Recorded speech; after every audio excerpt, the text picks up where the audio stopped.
السلام علیکم ورحمۃ اللہ وبرکاتہ۔ ان الحمد للہ نحمده ونستعینه ونستغفره ونعوذ باللہ من شرور انفسنا ومن سیئات اعمالنا من يهده الله فلا مضل له ومن يضلل فلا هادي له وأشهد أن لا إله إلا الله وحده لا شريك له وأشهد أن محمدا عبده ورسوله يا أيها الذين آمنوا اتقوا الله حق تقاته ولا تموتن إلا وأنتم مسلمون يا أيها الناس اتقوا ربكم الذي خلقكم من نفس واحدة وخلق منها زوجها وبث منهما رجالا كثيرا ونساء واتقوا الله الذي تساءلون به والأرحام إن الله كان عليكم رقيبا يا أيها الذين آمنوا اتقوا الله وقولوا قولا سديدا يصلح لكم أعمالكم ويغفر لكم ذنوبكم ومن يطع الله ورسوله فقد فاز فوزا عظيما أما بعد فإن خير الحديث كتاب الله وخير الهدي هدي محمد صلى الله عليه وسلم وشر الأمور محدثاتها وكل محدثة بدعة وكل بدعة ضلالة وكل ضلالة في النار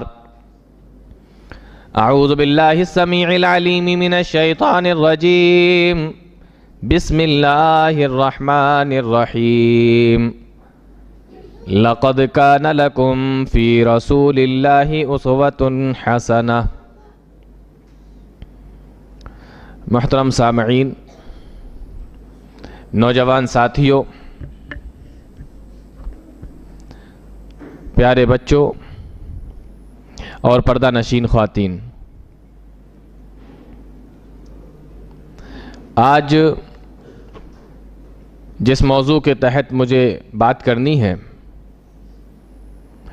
موضوع ہے اسلامی نکاح اور ہمارا معاشرہ۔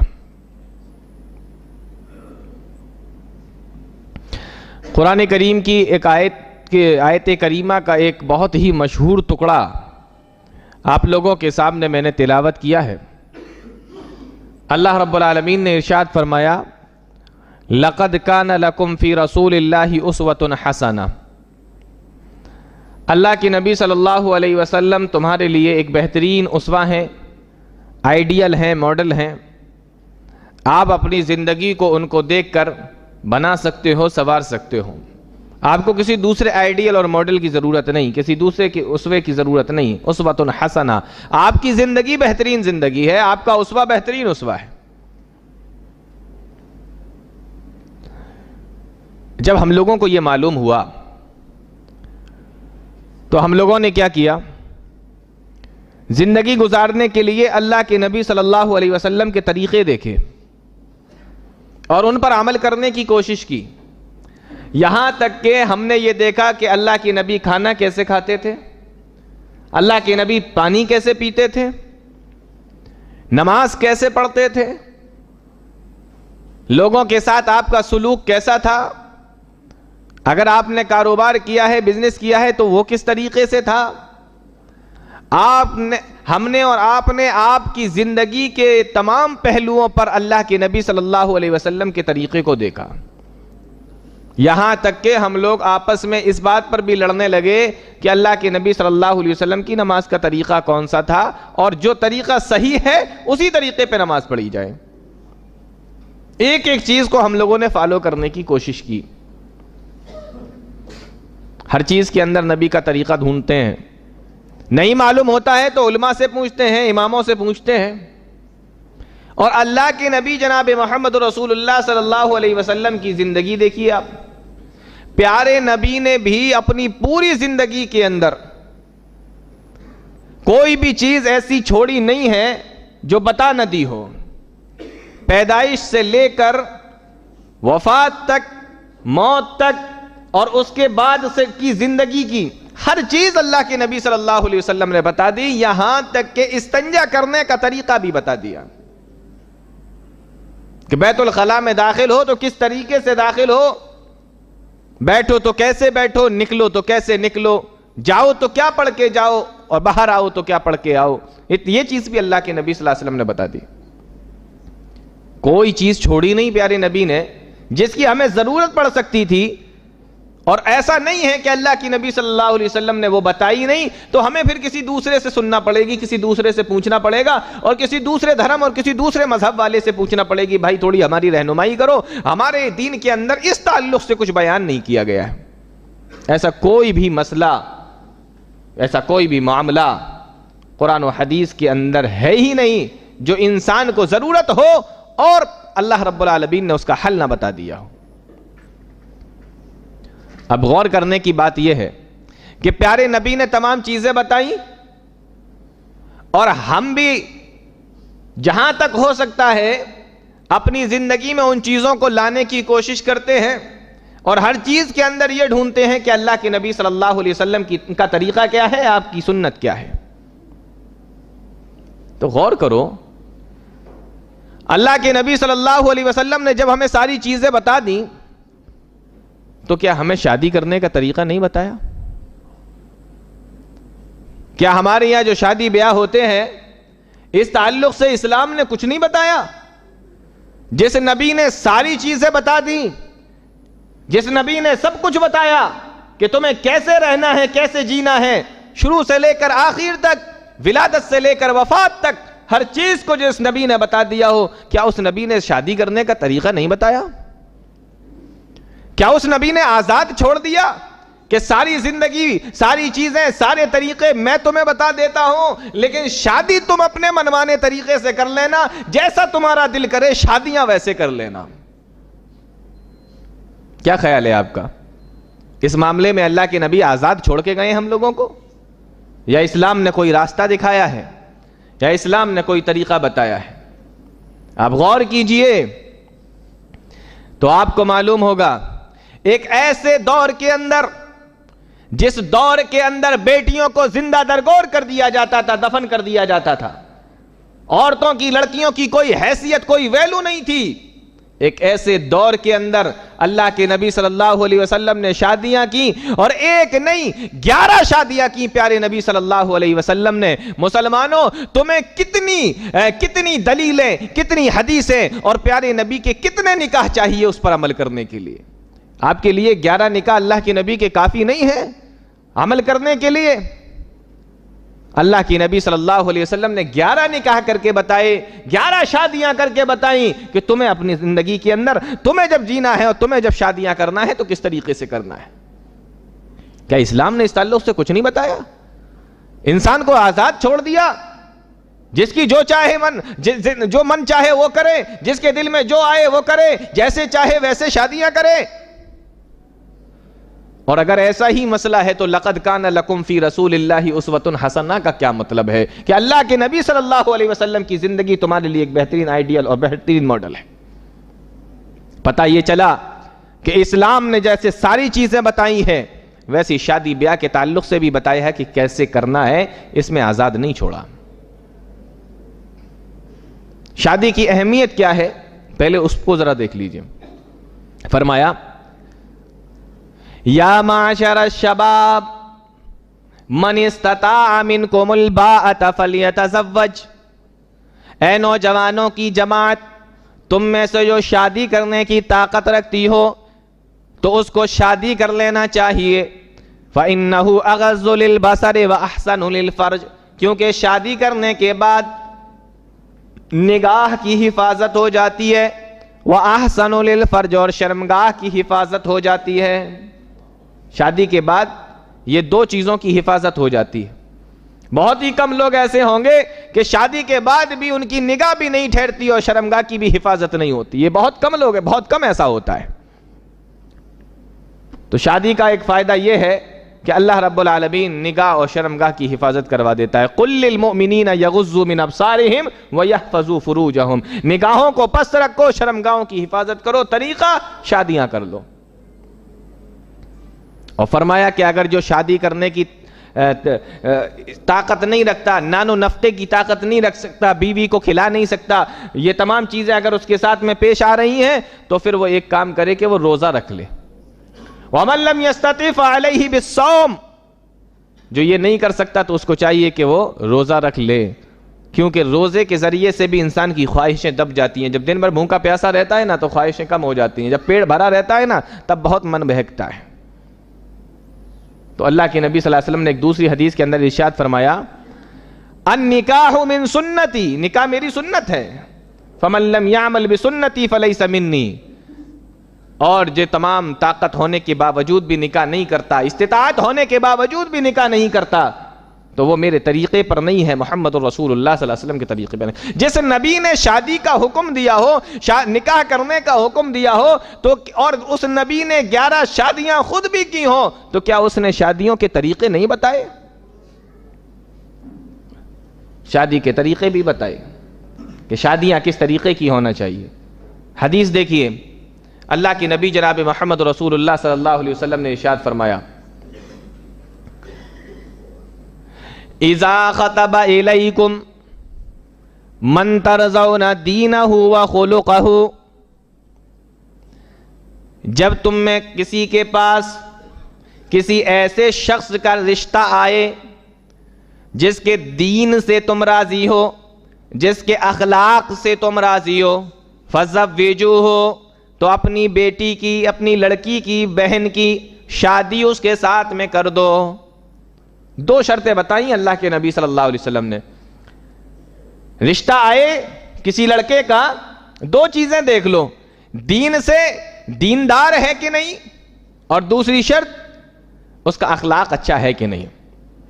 یہ 2 چیزیں اس کی دیکھ لی جائیں. لیکن آج ہمارے یہاں دیکھیے لڑکی والوں کے بڑے دماغ خراب ہیں. وہ دینداری نہیں دیکھتے، وہ مال دیکھتے ہیں، مالداری دیکھتے ہیں. انہیں دیندار نہیں چاہیے، مالدار چاہیے. جاب اچھی ہے چلے گا، کماتا اچھا ہے چلے گا، بڑا بنگلہ ہے چلے گا، بڑے باپ کا بیٹا ہے ٹھیک ہے. ایسے ہی لڑکوں سے شادی کرنا ہے، ورنہ اپنے گھر کی لڑکیوں کی شادی نہیں کریں گے. سب سے پہلے نمبر پہ دین. لیکن ہمارے یہاں سب سے پہلے نمبر پہ مال. مالدار ہے کہ نہیں، مال دولت کتنی ہے. لڑکی والے ایسے ہی لڑکے تلاش کرتے ہیں. اب ڈھونڈ رہے ہیں لڑکے. یہاں لڑکی کی عمر نکلی جا رہی ہے، وہ 18 سے 20 کی ہوئی، 20 سے 25 کی ہوئی، 25 سے 30 کی ہوئی. نہیں میری لڑکی تو بہت پڑھی لکھی ہے، ہم ایسے کیسے کر دیں؟ میری لڑکی کے اسٹینڈرڈ کا کوئی لڑکا ہونا چاہیے، تب ہم اپنی بیٹی کی شادی کریں گے. ایسے لڑکے کی تلاش میں لڑکی والے اپنے لڑکیوں کو گھر پہ بٹھا کر ان کو بوڑھا بنا رہے ہیں. اور تعجب کی بات تو یہ ہے، اللہ کے نبی صلی اللہ علیہ وسلم نے فرمایا کہ دینداری دیکھو، تو دینداری نہیں دیکھتے ہیں، مالداری دیکھتے ہیں. اور اس کے بعد لڑکا مالدار ہے تو جواری بھی چلے گا، لڑکا مالدار ہے تو شرابی بھی چلے گا، لڑکا مالدار ہے 100 طرح کے عیب ہو، بے دین ہو، بد دین ہو، چلے گا. لیکن اگر وہ دیندار ہے، غریب ہے، نہیں چلے گا.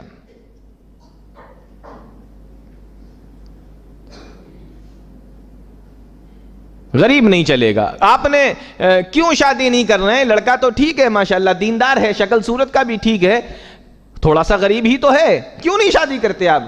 نہیں وہ شادی، وہ غریب ہے لڑکا، میں نہیں کر سکتا. اس سے شادی کیوں کر دی؟ یہ تو ماں باپ کو گالیاں دیتا ہے، تو کیا گارنٹی ہے کہ آپ کی بیٹی کو نہیں پریشان کرے گا، آپ کی بیٹی کو گالیاں نہیں دے گا، آپ کی بیٹی کو نہیں مارے گا؟ یہ تو اپنے ماں باپ کو بھی نہیں چھوڑتا، یہ تو اتنا بڑا بددین ہے. کہا نہیں وہ مالدار ہے لیکن بددین ہے، اللہ تعالیٰ دیندار اس کو بنا دے گا. ارے جو اللہ مالدار کو دیندار بنا سکتا ہے، کیا وہ اللہ غریب کو مالدار نہیں بنا سکتا؟ مالدار ہے تو اللہ دیندار بنا دے گا، غریب ہے تو اللہ اس کو مالدار نہیں بنا سکتا. اسی کی تلاش میں بیٹھے ہوئے ہیں. لڑکا ہمارے اسٹینڈرڈ کا ملنا چاہیے, غریب نہیں چلے گا. اللہ اکبر. صحابہ اکرام کی زندگیاں اٹھا کر دیکھو. میرے ذہن میں ایک واقعہ آ رہا ہے, اور آپ لوگوں نے نام سنا ہوگا, بڑے مشہور صحابی ہیں حضرت جلیبیب رضی اللہ تعالیٰ عنہ. کالے کلوٹے صحابی, اور تاریخوں میں لکھا ہوا ہے کہ چہرے پہ دانے اور تھے. ایک تو کالے اور پورے چہرے پہ دانے, وہ دانے نہیں جو ختم ہو جاتے ہیں, وہ دانے جو کبھی ختم نہیں ہوتے, وہ دانے جن کو مسے بولتے ہیں, کیا اس طریقے کی چیزیں بولتے ہیں, وہ دانے پورے چہرے پر. اور غریب بھی ہیں, شکل و صورت بھی اچھی نہیں ہے, چہرے پر دانے بھی نکلے ہوئے. ایک مرتبہ اللہ کے نبی صلی اللہ علیہ وسلم کے پاس میں بیٹھے, آپ نے پوچھا ہے جلیبیب کیا تو نے شادی کر لی؟ فرمایا اللہ کے نبی میری شکل دیکھیے, مجھے کون اپنی بیٹی دے گا؟ شکل صورت تو دیکھو اللہ کے نبی میری. کالا کلوٹا, اوپر سے پورے چہرے پہ دانے, اور اس کے ساتھ ساتھ غریب بھی. تین چیزیں ایک ساتھ اکٹھا ہو گئی, کون مجھے اپنی بیٹی دے گا؟ اللہ کے نبی صلی اللہ علیہ وسلم نے فرمایا میں تیری شادی کروا دوں. آہا, کہا اللہ کے نبی کروا دیجئے. آپ نے فرمایا ایک کام کرو, مدینہ کے فلاں گھر میں چلے جاؤ, اور جا کے اس کا دروازہ کھٹکھٹانا, بولنا مجھے اللہ کے نبی نے بھیجا ہے, تم لوگوں کو سلام کہا ہے, اور کہا ہے کہ اللہ کے نبی آپ کی بیٹی کی شادی مجھ سے کرانا چاہتے ہیں. اور آپ کو معلوم ہوگا کہ اس گھرانے کا جو باپ تھا وہ کچھ دن پہلے اللہ کے نبی صلی اللہ علیہ وسلم کے پاس میں آیا تھا, اور اس نے آ کے کہا تھا کہ اے اللہ کے نبی, اگر کوئی اچھا سا رشتہ ہو تو میری بیٹی کے لیے ذرا بتانا. جب اس کے گھر پہ پہنچے اور پتا چلا کہ نکاح کا معاملہ ہے میری بیٹی کا, وہ تو خوش ہو گیا باپ. سوچنے لگا کہ لگتا ہے اللہ کے نبی خود شادی کرنا چاہتے ہیں. جب جلیبیب نے بتایا کہ خود نہیں کرنا چاہتے بلکہ میرے ساتھ میں اس کی شادی کرنا چاہتے ہیں, میرے ساتھ میں اس کا نکاح کرنا چاہتے ہیں, تو کہنے لگا کہ ذرا ٹائم دو, میں اپنی گھر والی سے پوچھ لوں, میں اپنی بیوی سے پوچھ لوں. بیوی کے پاس گیا, تو عورتیں تو جانتے ہی ہو تم کیسی ہوتی ہیں. گھر والی کے پاس گیا, اپنی بیوی کے پاس گیا, کہ دیکھو بیٹی کا رشتہ آیا ہے, اللہ کے نبی صلی اللہ علیہ وسلم نے بھیجا ہے. بیوی خوش ہو گئی, اللہ کے نبی نے میری بیٹی کے لیے, اللہ کے نبی میرے داماد, ہم ان کے ساس سسر, اور میری بیٹی ان کی بیوی. کہا اتنا خوش ہونے کی ضرورت نہیں ہے, وہ جلیبیب کھڑا ہے باہر, اس کے لیے بھیجا ہے. اب اس نے جب یہ سنا, ماں کو زیادہ پریشانی ہوتی ہے نا, میں بھی بتاتا ہوں ان کو کتنی پریشانیاں ہوتی ہیں دیندار لڑکوں سے. جب اس نے سنا, ماں نے کہنے لگی ارے وہ کالے کلوٹے سے میں اپنی چاند جیسی بیٹی کی شادی کر دوں؟ جانتے نہیں ہو میری بیٹی مدینہ کی خوبصورت لڑکیوں کے اندر گنی جاتی ہے, خوبصورت لڑکیوں کے اندر میری بیٹی کا نام آتا ہے, میں اس کالے کلوٹے سے شادی کر دوں؟ ان دونوں کی باتوں کو بیٹی سن رہی تھی.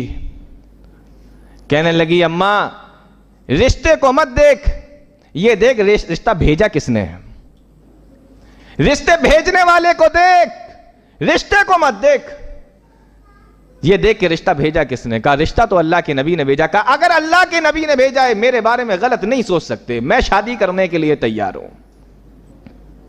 اور آپ کو پتا ہے مسند احمد کی روایت ہے, جب شادی ہوئی تو غریب تھے, کچھ سال گزری تھی, مسند احمد کی روایت اٹھا کر دیکھو, مدینہ کے مالدار گھرانوں میں ان کا نام آتا تھا. یہ اللہ نے برکت نصیب فرمائی. پیارے نبی کی دعا کا نتیجہ, اللہم صب الخیر صبا, اے اللہ ان کے لیے بھلائیوں کو انڈیل دے. جیسے بالٹی کا پانی ہوتا ہے نا جو اس طریقے سے پلٹ دیتے ہیں, کہ ایسے انڈیل دے ان کے لیے بھلائیوں کو. اور مدینہ کے مالدار گھرانوں میں ان کو گنا جانے لگا. کس کو؟ وہی کالے کلوٹے جلیبیب کے گھر کو.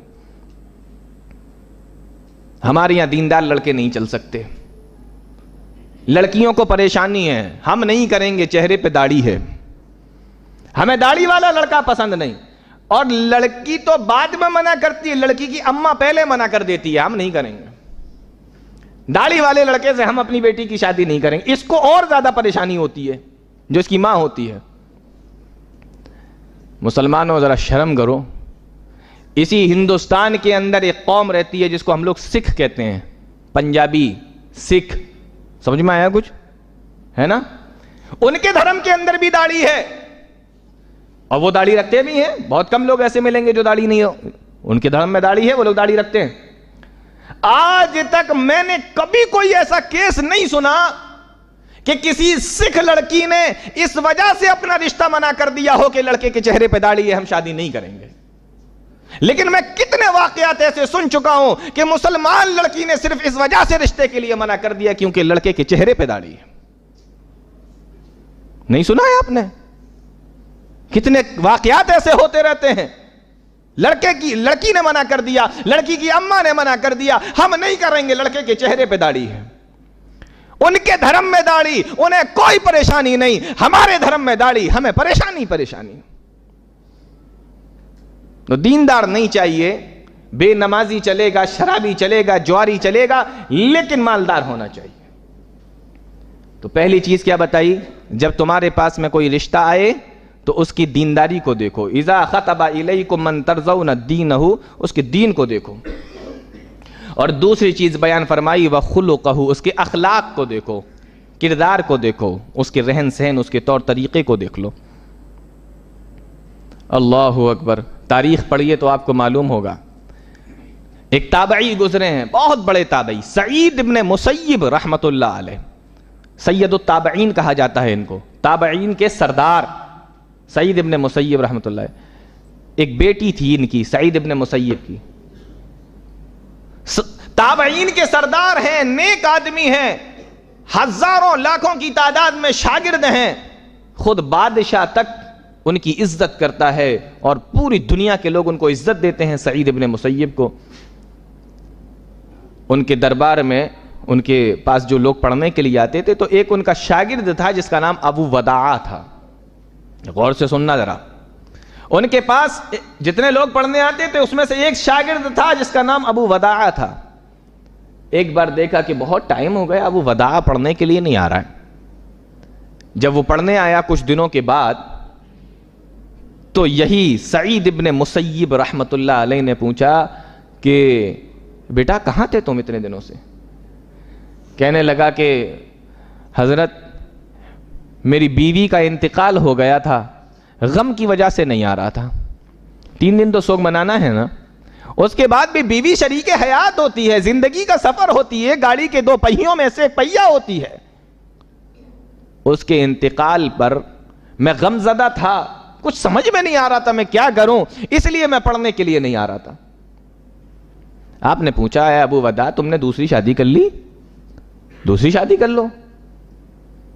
تو کہا کہ حضرت مجھ غریب سے کون دوسری شادی کرے گا؟ مجھے کون اپنی بیٹی دے گا؟ ایک تو غریب اور پہلی بھی مر چکی ہے، ختم ہو گئی. یہاں تو جس کی پہلی بیوی ختم ہو جائے نا لوگ طرح طرح کی باتیں کرتے ہیں، خود مار دیا ہوگا، علاج نہیں کرایا ہوگا، پتہ نہیں کیا کیا ہوگا. گھر کے اوپر سے لڑکی والے اور مقدمہ اور کیس، یہ بھی لگاؤ، دہیج میں ڈال دو، اس میں ڈال دو، یہ کرو وہ کرو، یہی سب تو چلتا ہے. تو کہا دوسری شادی کا، میرے ساتھ دوسری شادی کون کرے گا اپنی بیٹی کی؟ ایک تو ختم ہو چکی ہے اور میں غریب آدمی ہوں. اللہ اکبر. سنو، سعید ابن مسیب رحمت اللہ علیہ نے فرمایا اے ابو وداع کیا میں اپنی بیٹی کی شادی تیرے ساتھ میں کر دوں؟ میری بیٹی سے شادی کرے گا تو؟ سید التابعین سعید ابن مسیب رحمت اللہ علیہ میری بیٹی سے شادی کرے گا کہہ رہے ہیں اس سے. اور بیٹی کون؟ وہ بیٹی جس کے رشتے کے لیے وقت کے بادشاہ نے اپنے بیٹے کا رشتہ بھجوایا تھا تو سعید ابن مسیب نے یہ کہہ کر انکار کر دیا تھا کہ تیرا بیٹا بددین ہے، میں تیرے بیٹے سے اپنی بیٹی کی شادی نہیں کر سکتا. اس دور کے بادشاہ نے پیغام بھجوایا تھا کہ اپنی بیٹی کی شادی میرے بیٹے کے ساتھ میں کر دو. تو یہ کہہ کر منع کر دیا کہ تیرا بیٹا بددین ہے، میں اپنی بیٹی کی شادی بددینوں سے نہیں کر سکتا. آج اس بیٹی کی شادی جس کے لیے رشتہ بادشاہ کا تھا تو ٹھکرا دیا تھا، آج کس کے ساتھ میں کر رہے ہیں؟ ایک دیندار شاگرد کے ساتھ جو غریب ہے لیکن دین اچھا ہے، اخلاق اچھا ہے، اور شادی کی سعید ابن مسیب رحمت اللہ علیہ نے. تو کیا چیز دیکھنا ہے؟ 2 چیز دیکھنا ہے. شادی کا طریقہ بتا رہا ہوں اسلام نے کیا دیا ہے.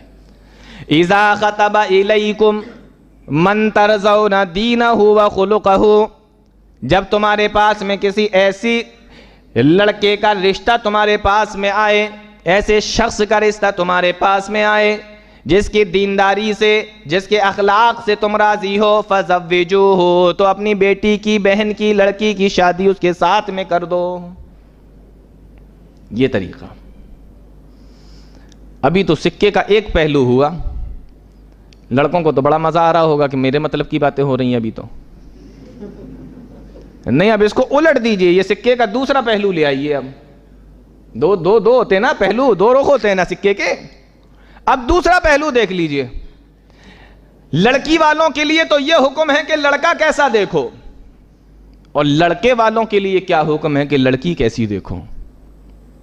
فرمایا اللہ کے نبی صلی اللہ علیہ وسلم نے، تنکح المرأۃ لأربع لمالها ولجمالها ولحسبها ولدینها. اے لوگو، عورت سے 4 چیزوں کی وجہ سے شادی کی جاتی ہے. 4 چیزوں کی وجہ سے عورت سے شادی کی جاتی ہے. یا تو اس کی مالداری کو دیکھ کر شادی کی جاتی ہے، وَلِجَمَالِهَا، یا اس کی خوبصورتی کو دیکھ کر شادی کی جاتی ہے، وَلِحَسَبِهَا، یا اس کے خاندان کو دیکھ کر شادی کی جاتی ہے، وَلِدِينِهَا، اور یا اس کی دینداری کو دیکھ کر شادی کی جاتی ہے. اللہ کے نبی صلی اللہ علیہ وسلم نے ارشاد فرمایا، فَاظْفَرْ بِذَاتِ الدِّينِ، تو تم دیندار لڑکی کا انتخاب کرنا.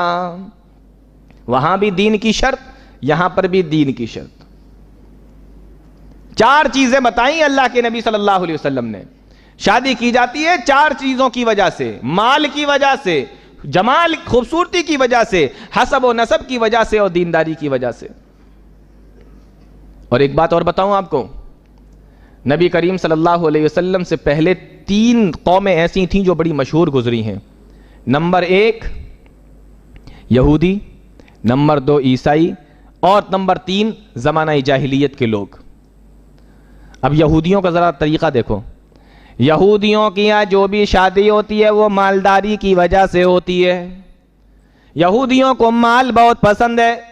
مالداری دیکھ کر وہ اپنے بیٹے یا بیٹی کی شادی کرتے ہیں. مال و دولت ان کی نظر میں سب سے پہلے رہتا ہے. دوسرے نمبر پہ عیسائیوں کا ہے. یہ لوگ مالداری کو اتنی ترجیح نہیں دیتے، لیکن ان کی یہاں خوبصورتی کو زیادہ دیکھا جاتا ہے. خوبصورت ہے یا نہیں، خوبصورتی کو زیادہ ترجیح دیتے ہیں. اور تیسرے نمبر پہ عرب کے لوگ تھے جو خاندان کو دیکھا کرتے تھے، حسب و نسب کو دیکھا کرتے تھے.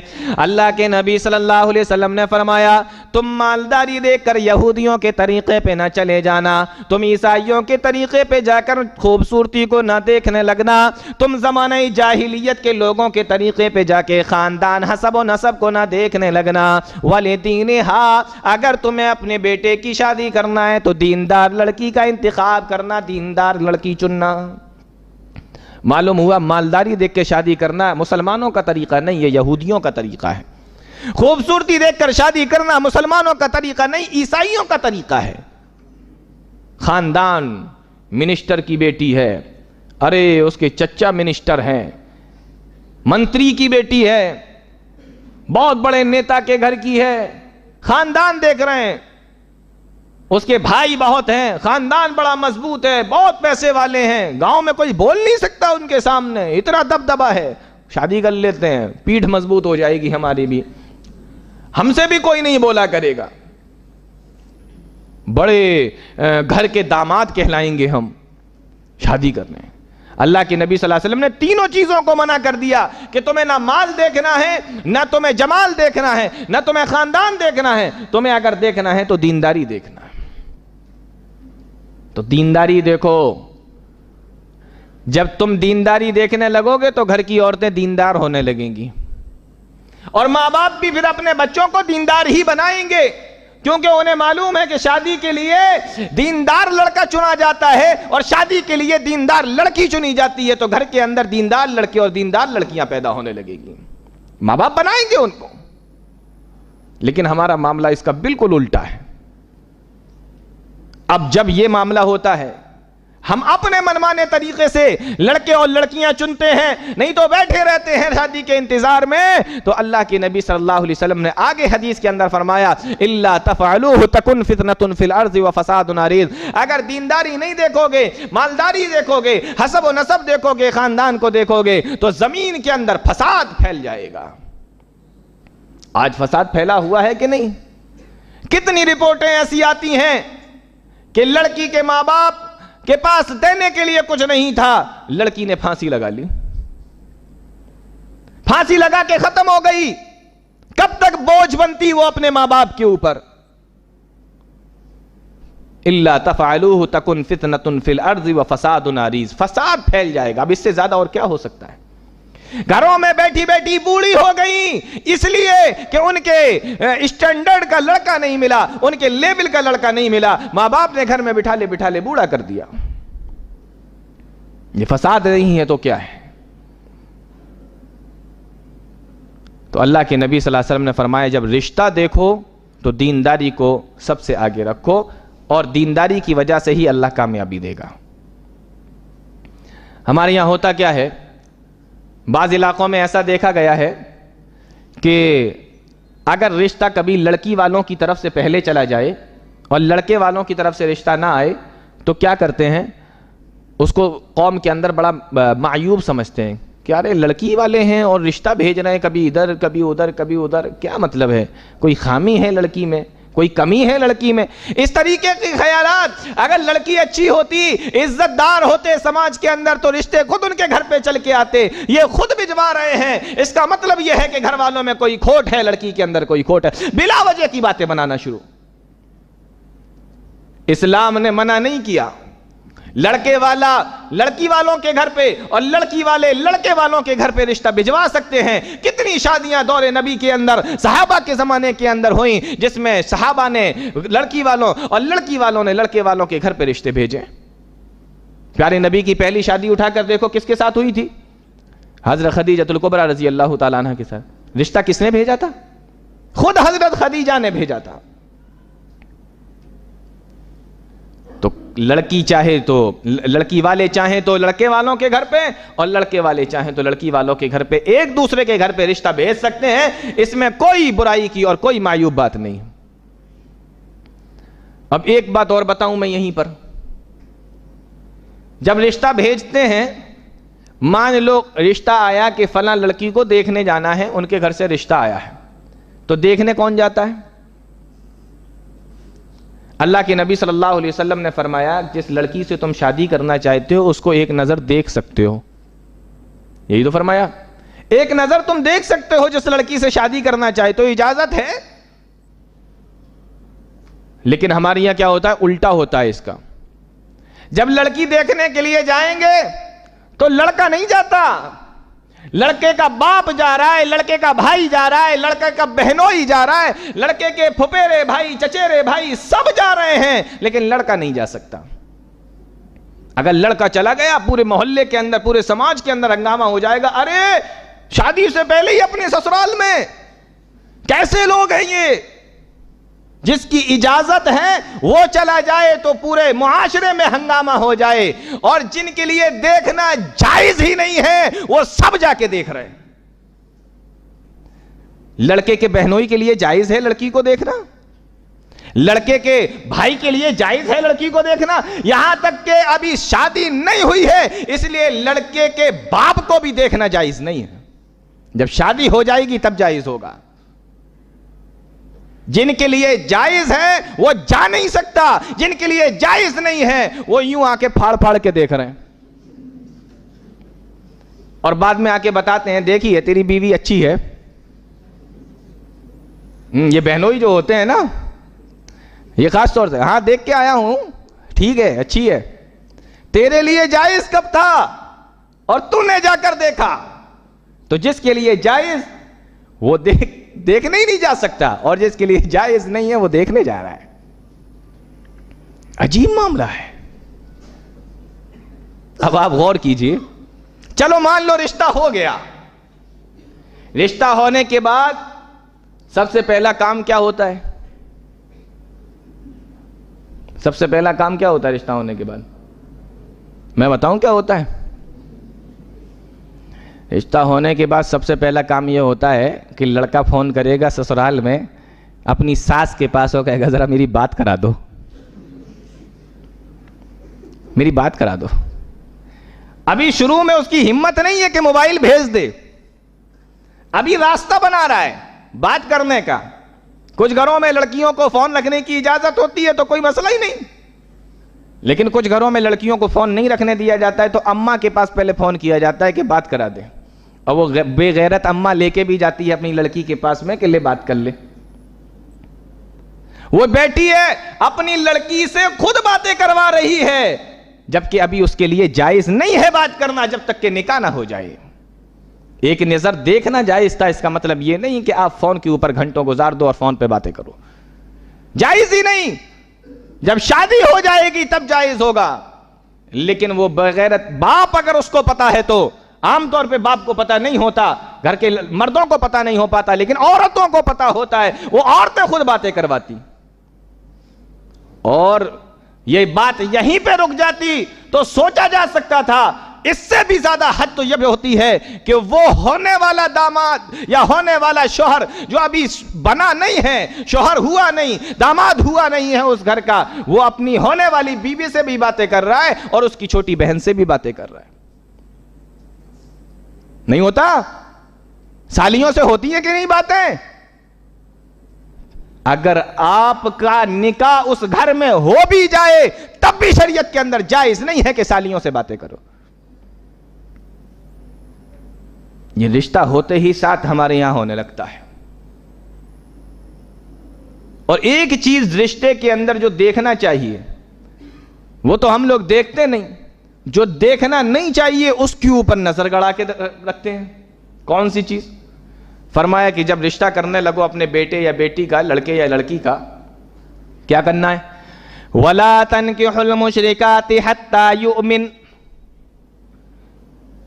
تم اپنے مردوں کا، یا یوں کہہ لیجئے کہ مردوں کو چاہیے، لڑکوں کو چاہیے کہ وہ مشرکہ عورت سے نکاح نہ کریں۔ مشرکہ عورت سے نکاح نہیں کر سکتے۔ اور مومن عورتوں کو، مومنہ عورتوں کو چاہیے کہ وہ مشرک مردوں سے نکاح نہ کریں۔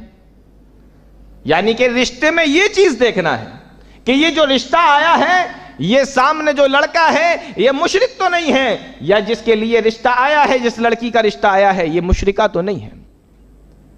مشرک مرد اور مشرک عورت سے شادی کرنے کے لیے قرآن کے اندر منع کیا گیا۔ ہم یہ نہیں دیکھتے۔ بعض دفعہ تو ایسا دیکھا گیا بہت سارے لوگوں کو کہ انہوں نے کیا کیا، اپنی لڑکی تو نہیں دی لیکن ان کی لڑکی لے لی۔ بھائی لڑکی دینا منع ہے، لڑکی لینا بھی تو منع ہے۔ لڑکی لے لی ان سے۔ آپ نے کہا کہ مولوی صاحب پہنچ گئے محلے کے، مسجد کے، بھائی آپ نے ایسا کیا۔ ہاں وہ سدھار لیں گے، بنا لیں گے، اس کو اپنی طرح بنا لیں گے، کوئی مسئلہ نہیں ہے۔ سدھر جاتے ہیں، سدھر جاتے ہیں۔ کتنی مرتبہ ایسا دیکھا گیا کہ وہ آئی اور آنے کے بعد اس نے لڑکے کو خود اپنا لٹو بنا لیا، لڑکا خود پیچھے پیچھے گھوم رہا ہے اس کے۔ عام طور پہ ایسے کیس دیکھنے میں آتے ہیں کہ لڑکی تمہاری طرف نہ آ کے تم کو اپنے جیسا بنا لیتی ہے۔ اللہ رب العالمین نے یہ کشش رکھی ہے عورتوں کے اندر۔ اللہ کے نبی صلی اللہ علیہ وسلم نے ایک حدیث کے اندر فرمایا کہ دین اور عقل کے اعتبار سے کمزور تو ہوتی ہیں، لیکن جب یہ اپنی پہ آتی ہیں نا تو یہ بڑے بڑے عقل مند کو بھی بے وقوف بنا دیتی ہیں۔ تو یہ چیز دیکھنا ہے، لیکن ہم یہ نہیں دیکھتے۔ جب رشتہ آتا ہے تو سب سے پہلے کیا دیکھتے ہیں؟ ہماری ذات اور برادری کی ہے کہ نہیں۔ ہم تو بھائی شیخ ہیں تو شیخ ہے کہ نہیں، ہم تو سید ہیں تو سید ہے کہ نہیں، ہم پٹھان ہیں تو وہ پٹھان ہے کہ نہیں۔ ساری چیزیں بعد میں ہوں گی، سب سے پہلے یہ بتاؤ کہ جس لڑکے کا، جس لڑکی کا رشتہ آیا وہ ہماری ذات اور ہماری برادری کی ہے کہ نہیں، یہ دیکھتے ہیں۔ جس کی اسلام میں کوئی گنجائش ہی نہیں، کوئی تصور نہیں اسلام کے اندر ذات اور برادری کا۔ مسلمان ہے دیندار ہے, مشرک نہیں ہے, اخلاق اچھا ہے, کسی بھی قوم کا ہو, کسی بھی ذات کا ہو, کسی بھی برادری کا ہو, شادی کر ڈالو. اللہ کے نبی صلی اللہ علیہ وسلم کی طرف سے حکم ہے. جو دیکھنے کی چیز تھی وہ تو دیکھی نہیں, جو دیکھنے کی چیز نہیں ہے اس میں ناک سے ناک ملا رہے ہیں کہ شیخ ہے تو شیخ سے, پٹھان ہے تو پٹھان سے, سید ہے تو سید سے, مرزا ہے تو مرزا سے, اور انصاری ہے تو انصاری سے. ہم لوگوں نے شادیوں کو کیا بنا ڈالا؟ یہی حکم تھا اسلام کا شادیوں کے بارے میں. آپ غور کرو, اللہ کے نبی صلی اللہ علیہ وسلم نے اور اسلام نے شادیوں کو کتنا آسان بنایا تھا. بخاری کی روایت ہے, اللہ کے نبی صلی اللہ علیہ وسلم کے پاس میں ایک عورت آئی, صحابہ کرام کا مجمع لگا ہوا ہے, ایک عورت آئی اور اللہ کے نبی صلی اللہ علیہ وسلم سے آ کر کہنے لگی, اے اللہ کے نبی, میں اپنے آپ کو آپ کے لیے ہبہ کرتی ہوں, آپ چاہیں تو مجھ سے نکاح کر لیں, میں آپ کے لیے اپنے آپ کو ہبہ کرتی ہوں. مطلب میں آپ سے شادی کرنا چاہتی ہوں, آپ اگر مجھ سے شادی کرنا چاہتے ہیں تو کر لیں, میں اپنے آپ کو آپ کے اوپر پیش کر رہی ہوں. مطلب خود اپنا رشتہ لے کر اللہ کے نبی کے پاس آئی. حدیث کے اندر آتا ہے, اللہ کے نبی صلی اللہ علیہ وسلم نے اس کو ایک نظر دیکھا اور دیکھنے کے بعد میں آپ خاموش ہو گئے. وہ عورت تھوڑی دیر تک کھڑی رہی. جب صحابہ کرام نے دیکھا اللہ کے نبی صلی اللہ علیہ وسلم خاموش ہیں, کوئی جواب نہیں دیا, ایک صحابی رسول اٹھ کر کھڑے ہو گئے, کہنے لگے, اللہ کے نبی, اگر آپ اس سے شادی نہیں کرنا چاہتے ہیں تو میری شادی کروا دیجئے, میں تیار ہوں شادی کرنے کے لیے, میری شادی کروا دو. اللہ کے نبی صلی اللہ علیہ وسلم نے اس صحابی سے پوچھا کہ تیرے لیے مہر میں دینے کے لیے کیا ہے, تیرے پاس مہر میں دینے کے لیے کیا ہے؟ تو شادی کرنا چاہتا ہے, تیرے پاس کچھ ہے مہر میں دینے کے لیے؟ مسلمانوں, اس عورت سے نہیں پوچھا تو شادی کرنے آئی ہے, دہیج ہے گھر میں, کیا ہے تیرے پاس جو تم مجھ سے شادی کرنے آئی ہے, یا میں تیرا نکاح اس آدمی سے, اس صحابی سے کرا دوں, کچھ ہے تیرے پاس دہیج میں دینے کے لیے, جہیز میں دینے کے لیے کچھ رکھا ہے گھر میں؟ اس سے نہیں پوچھا. پوچھا بھی تو کس سے؟ لڑکے سے پوچھا کہ تو کیا دے گا یہ بتا. کہا اللہ کے نبی, میرے پاس میں تو کچھ نہیں ہے. کہا کچھ نہیں ہے تو گھر پہ جا کے ڈھونڈ, جو ملے وہ لے کے آ. صحابی رسول گئے اور تھوڑی دیر کے بعد میں واپس آ گئے, کہنے لگے, اللہ کے نبی کچھ نہیں ہے, میرے پاس کچھ بھی نہیں. آپ نے کیا فرمایا؟ آپ نے فرمایا, ایک بار اور جا, اگر لوہے کی انگوٹھی بھی تجھے اپنے گھر میں نظر آ جائے تو وہی لے کے چلے آ. یہ صحابی رسول دوبارہ سے گئے, پورا گھر چھانا, نہیں ملا, نہیں نکلا کچھ, خالی ہاتھ لوٹ کے واپس آ گئے. کہنے لگے, اللہ کے نبی گھر میں تو کچھ بھی نہیں ہے. آپ نے فرمایا, تجھے قرآن کی صورتیں یاد ہیں؟ کہا اللہ کے نبی ہاں مجھے یاد ہے. اب آپ نے عورت سے پوچھا کہ یہ بتا, اگر میں تیرا نکاح اس صحابی کے ساتھ میں کر دوں اور مہر میں قرآن کی صورتیں رکھ دوں کہ یہ تجھے مہر کے بجائے قرآن کی یہ صورتیں یاد کرا دے گا, تو بتا تو راضی ہے, نکاح کرنے کے لیے تیار ہے؟ عورت نے کہا, اللہ کے نبی, مجھ سے زیادہ خوش نصیب کون ہوگا جس کے مہر میں قرآن کی صورتوں کو رکھ دیا جائے اور نکاح پڑھانے والے آپ ہوں. کہا میں راضی ہوں. اللہ کے نبی صلی اللہ علیہ وسلم نے دونوں کا نکاح پڑھا دیا, دونوں میاں بیوی بن گئے. اور کہا صحابی رسول سے, تو مہر کے بدلے میں یہ صورتیں اپنی اس بیوی کو یاد کرا دینا. پیارے نبی صلی اللہ علیہ وسلم نے عورت سے نہیں پوچھا کہ تیرے پاس میں دینے کے لیے کیا ہے, تیرے پاس میں دینے کو کیا ہے.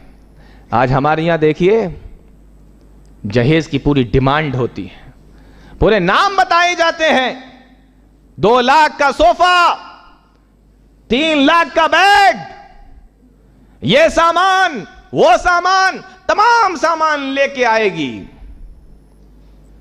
اور لڑکے کا باپ وہ لڑکے سے بھی زیادہ لالچی ہوتا ہے.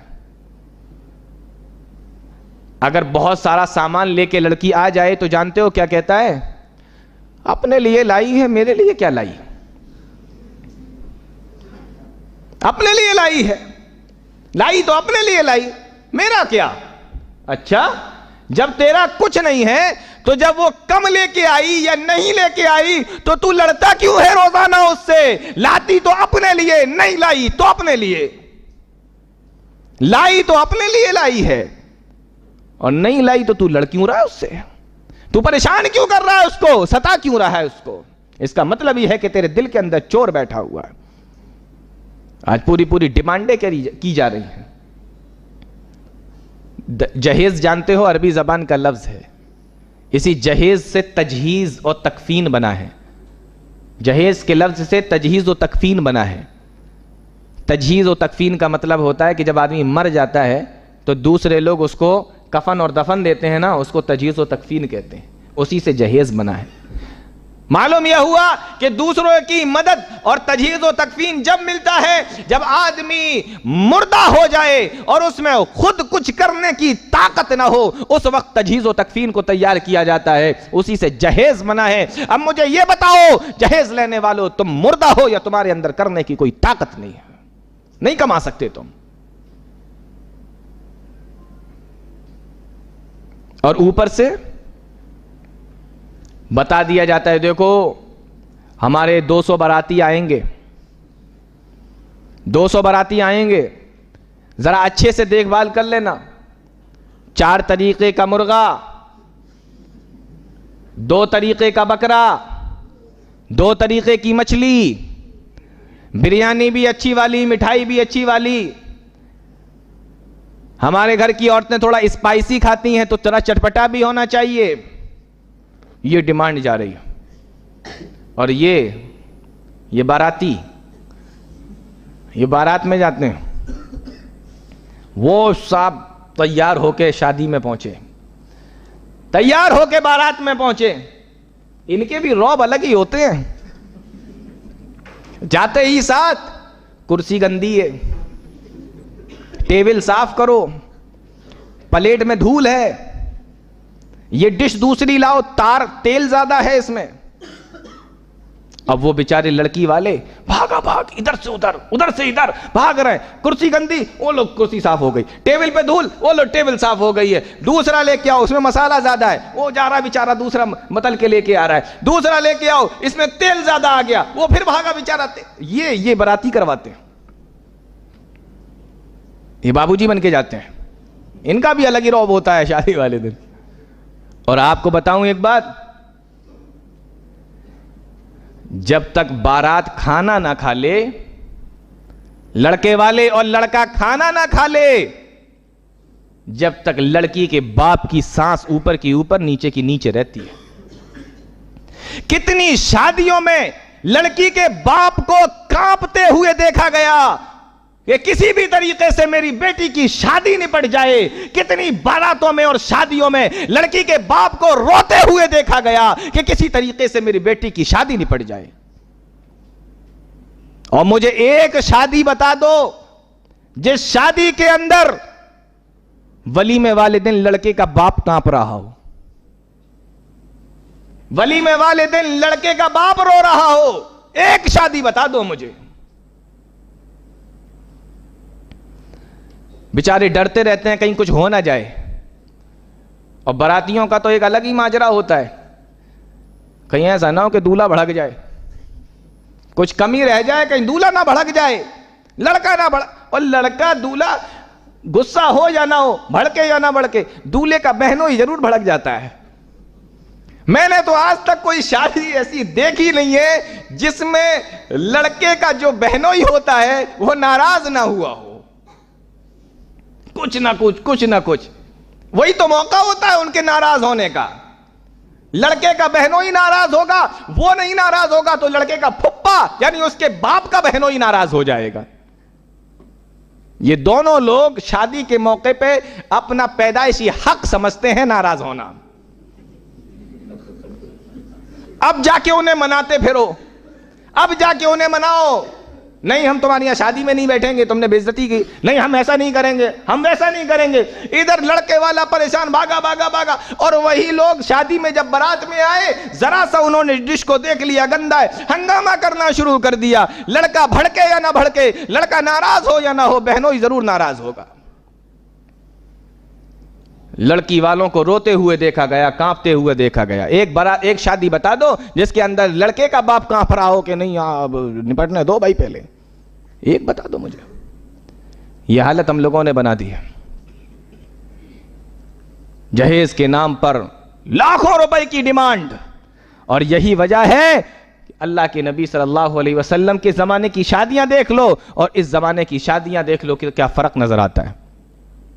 حضرت عبد الرحمن بن عوف کا نام سنا ہے نا, بہت مالدار صحابی تھے اور نبی کریم صلی اللہ علیہ وسلم کے بڑے جلیل القدر صحابی تھے.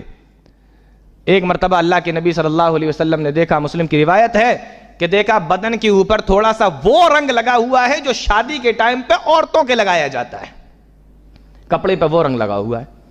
آپ نے دیکھا یہ تو وہ رنگ ہے جو شادی کے ٹائم پہ لڑکیوں کے لگایا جاتا ہے, بیوی کے, دلہن کے لگایا جاتا ہے. آپ نے فرمایا اے عبد الرحمن یہ کیا ہے؟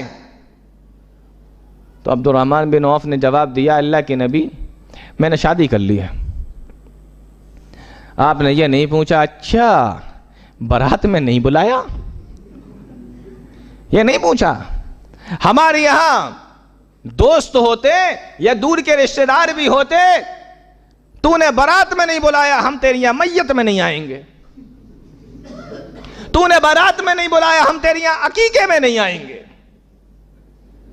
یہ چلتا ہے. آپ نے یہ نہیں پوچھا تو نے بارات میں کیوں نہیں بلایا, آپ نے یہ نہیں پوچھا کہ تجھے دہیج کتنا ملا, کتنا مال لیا, کتنا دہیج ملا, یہ نہیں پوچھا آپ نے. آپ نے صرف ایک بات پوچھی, اے عبد الرحمن مہر میں کیا دیا؟ جو پوچھنے کی چیز تھی وہ پوچھی پیارے نبی نے, تو نے مہر میں کیا دیا؟ ہمارے یہاں دیکھ لو مہر کا کیا معاملہ ہے. لڑکی والے لاکھوں خرچ کر دیں شادی کے اندر, 10 لاکھ 20 لاکھ 25 لاکھ 30 لاکھ, جتنا خرچ کروا سکتے ہو اتنا خرچ کروا لو لڑکی والوں سے. مہر کا جب نمبر آتا ہے تو کہتے ہیں کہ شریعت کے حساب سے باندھ دو. شریعت میں جتنا ہو اچھا, تجھے اتنی دیر سے شریعت نظر نہیں آ رہی تھی, لاکھوں اور ہزاروں لاکھوں کے حساب سے خرچ کروائے, تجھے شریعت نظر نہیں آئی. اب جب تیرے خرچ کرنے کا نمبر آیا تو تجھے شریعت دکھائی دے رہی ہے کہ نہیں شریعت میں جتنا ہے اتنا باندھ دو. اور اگر نکاح میں مہر باندھ بھی دیا گیا, کتنا مان لو کہ 50,000 1 لاکھ 2 لاکھ باندھ بھی دیا گیا, لڑکا بھی سوچتا مجھے کون سا دینا ہے, تم 5 لاکھ باندھ دو, مجھے کون سا دینا ہے, ہمیں دینا تھوڑی. وہ لڑکی بھی بیچاری ساری زندگی مانگ نہیں سکتی, مانگی تو وہ رکھی لاٹھی, کیا کرے وہ بیچاری کہہ نہیں سکتی کہ مجھے مہر کا پیسہ دے دو, اور یہ بھی سوچتا ہے کہ مجھے کون سا دینا ہے, جتنا من میں آئے اتنا میرا مہر باندھ دو. جب مرنے کا ٹائم ہوتا ہے تب بلاتے ہیں بیوی کو, بلاؤ.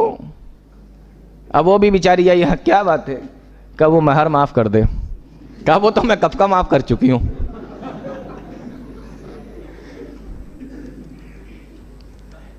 شادی میں حکم ہے لڑکی والوں کو مہر دو,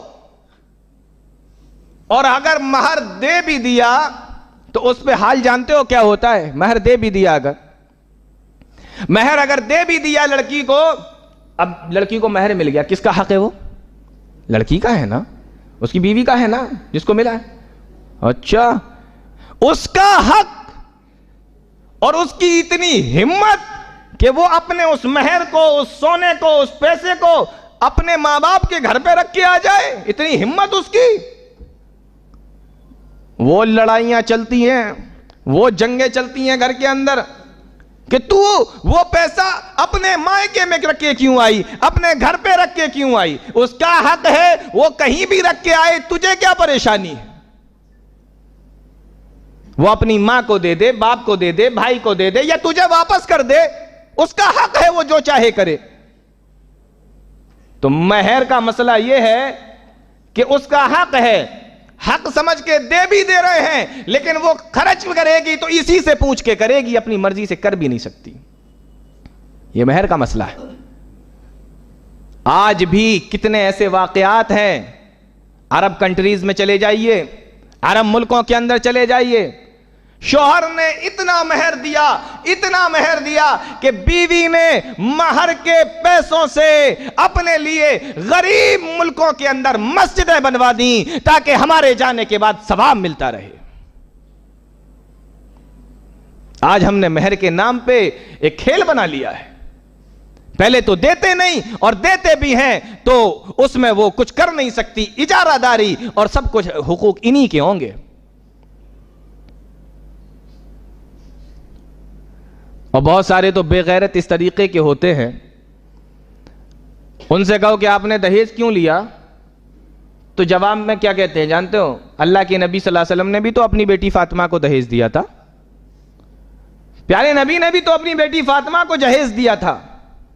ارے کبھی پڑھ کر بھی تو دیکھو، وہ نبی جن کا عدل و انصاف پوری دنیا کے اندر مشہور ہے، جنہوں نے اپنی بیٹی کے بارے میں یہ فرمایا ہو کہ اگر میری بیٹی بھی فاطمہ بھی چوری کر لے تو میں اس کے ہاتھ کاٹ ڈالوں گا، اتنا عدل و انصاف کرنے والا نبی کیا ایسا ہو سکتا ہے کہ 4 بیٹیوں کی شادی کرے اور صرف ایک بیٹی کو دہیج دے؟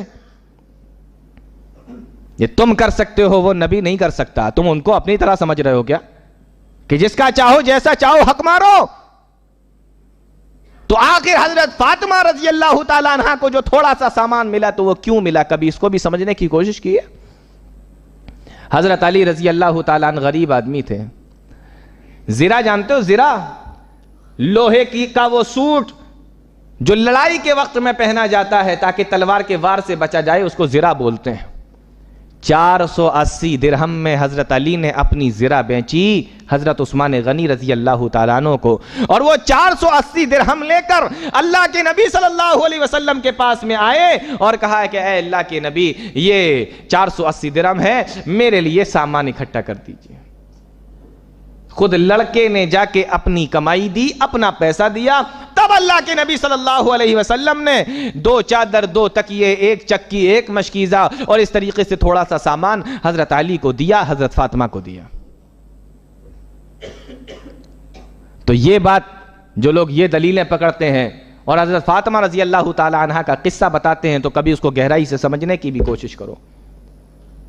آج اسی دہیج کی وجہ سے کتنی لڑکیاں اپنے گھروں میں بیٹی بیٹی بوڑھی ہو گئیں، کتنی لڑکیوں نے اپنی جان دے دی، کتنوں نے خودکشی کر لی، آتم ہتیا کر لی، اسی دہیج کی وجہ سے، اسی جہیز کی وجہ سے۔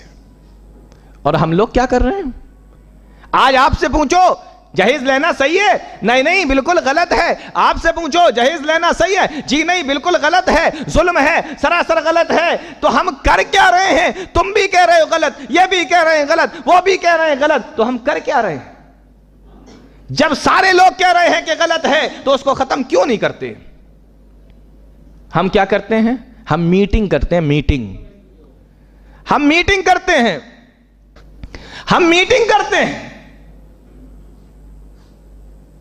میٹنگ کر لو، محلے کے سارے لوگ آ گئے، کیا ہو رہا ہے؟ جہیز کے خلاف میٹنگ ہو رہی ہے۔ اور پتہ ہے میٹنگوں میں کیا پاس ہوتا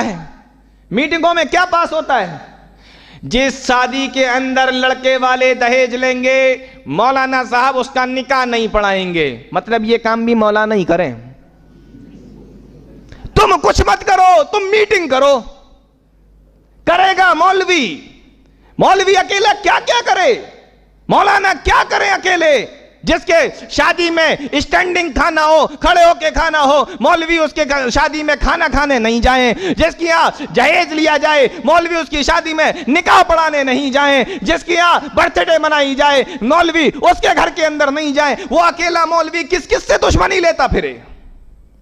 تم کیا کرو گے؟ صرف میٹنگ اور کرنے کے کام سب مولوی کرے؟ یہ دہیج ایسا مسئلہ نہیں ہے کہ مولوی بتائے گا اور ختم ہو جائے گا۔ دہیج ایک ایسا مسئلہ ہے جس کے لیے سب کو کھڑا ہونا پڑے گا۔ آپ یہ کیوں نہیں کہتے کہ مولانا صاحب اگر میں اپنے کسی بھی بیٹے کی شادی میں ایک بار بھی دہیج لے لوں، آپ کو پوری چھوٹ ہے، آپ میرے بیٹے کا نکاح مت پڑھانا؟ آپ کیوں نہیں کہتے؟ مولوی نکاح نہ پڑھائے، آپ کہو نا اگر میرے گھر میں بڑا شادی کے ٹائم دہیج آ جائے، جہیز آ جائے، مولانا صاحب آپ کو چھوٹ ہے، آپ نکاح مت پڑھانا۔